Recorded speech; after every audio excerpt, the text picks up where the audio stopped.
be looking at how the 5 aspects of language development develop specifically in the infant months and the toddler years. What I'm hoping that we understand from this chapter is the importance of the role as an adult responsive educator or parent in communicating with infants, the way young children's perceptual abilities relate to speech and speech sounds, and the way that they identify the key interaction patterns that enhance concept development and semantic knowledge. We'll discuss the ways in which young children's early receptive and expressive language reflects developing and syntactic knowledge. We'll clarify the relationship between pronoun use and developing morphemic knowledge, and we'll summarize the ways young children begin to use language differently in different settings. The early communication contexts, beginning with birth, with children are very social. And we know that we talk about Piaget and knowing that the sensory motor stage is the very first cognitive stage. Children learn from their social environment, and they're able to see around them so much that occurs and learn that social environment masterfully through their senses. They express eye contact and shared referencing.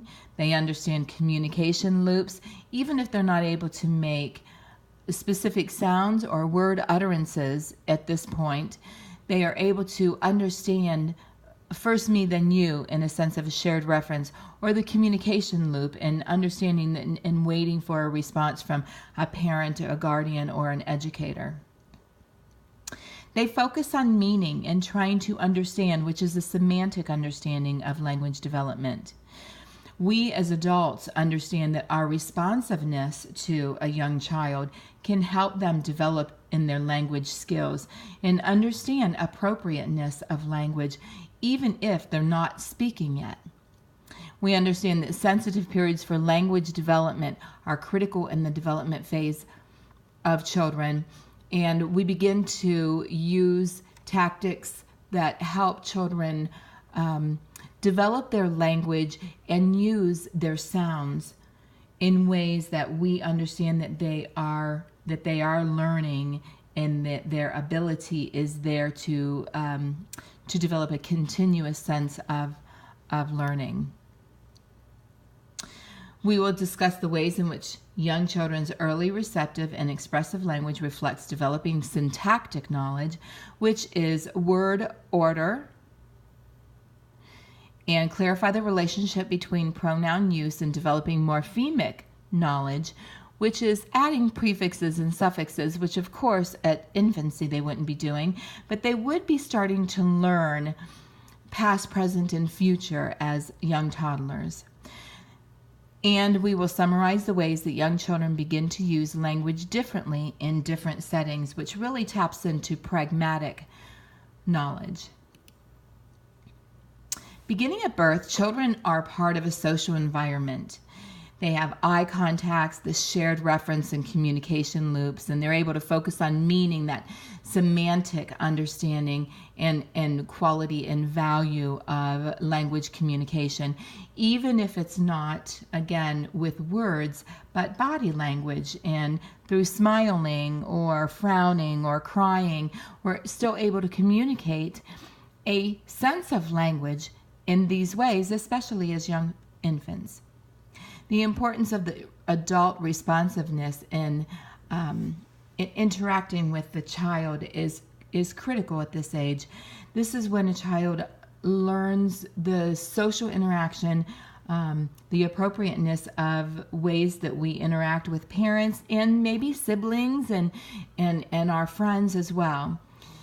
And we know that the sensitive periods for the language development are critical for us to achieve in order to advance. And Vygotsky would say this is the time when we're giving children pieces and bits of information, language development, a little bit at a time, and not overwhelming them.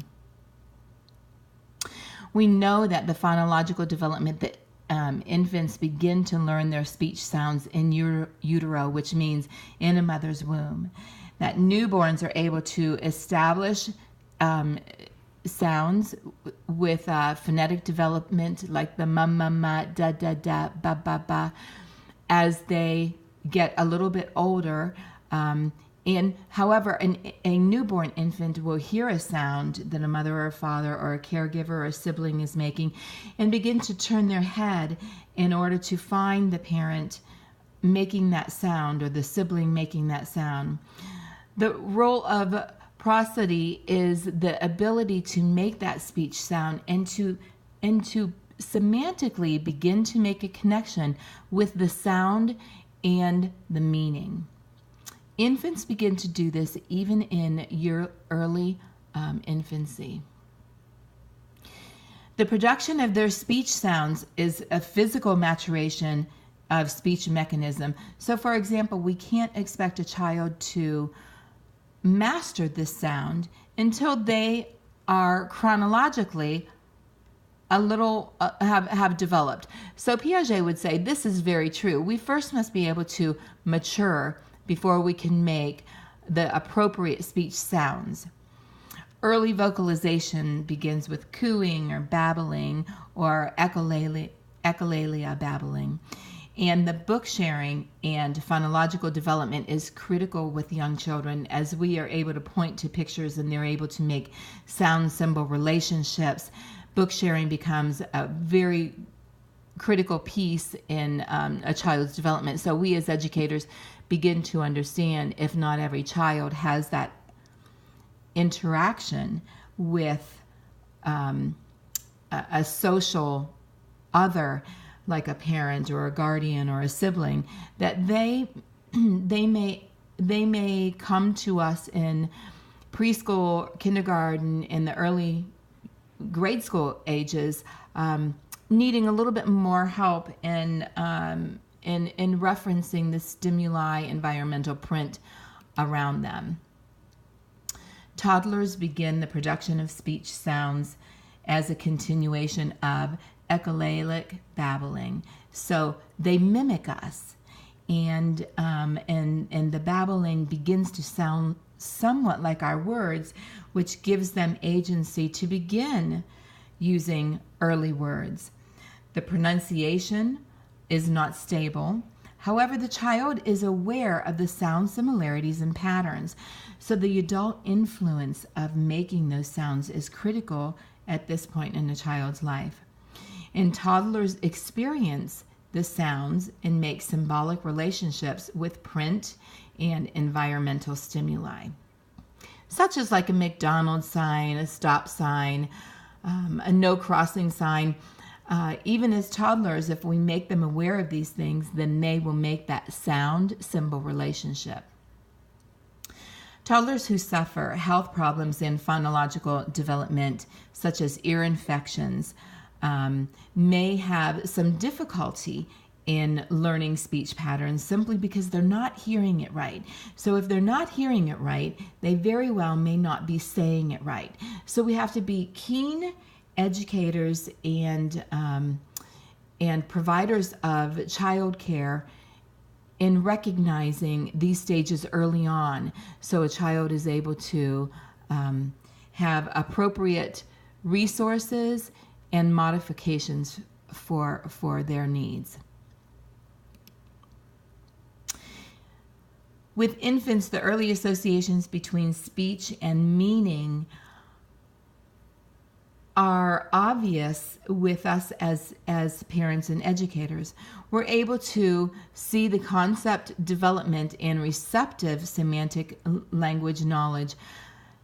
We're able to see that a child is pleased with something or unpleased with something. They're able to make a receptive or semantic connection with a sound in a symbol relationship and know that there are direct and vicarious experiences, which Piaget would say these are the schemas that we bring into our our language that empower us in language knowledge and language development, because we build from one situation to another or one schema to another. These are affective experiences, and they help us to develop cognitively, and they build a concept of understanding in our language development.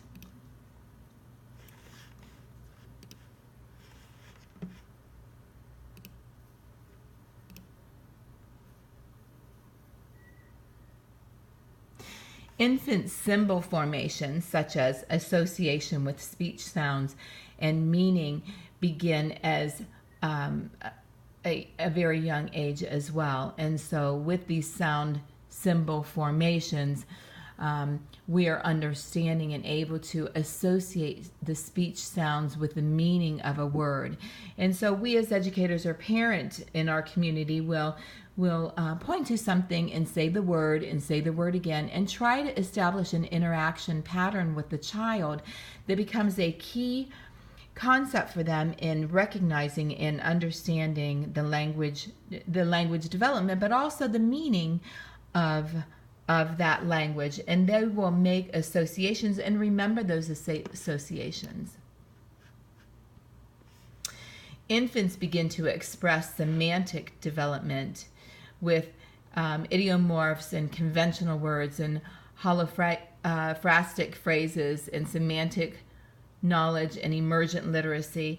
And in all of these ways, so like for example, the semantic knowledge is that development of understanding, and the emergent literacy is learning the concepts as they are maturing and developing in all of the developmental domains. So early on we talked about the 5 developmental domains. That emergent literacy really can help a child communicate, but we also have to be maturing at the same time. They're able to use conventional words, and those conventional words sometimes then end up being sight words. They're able to use telegraphic speech in this holophrastic stage.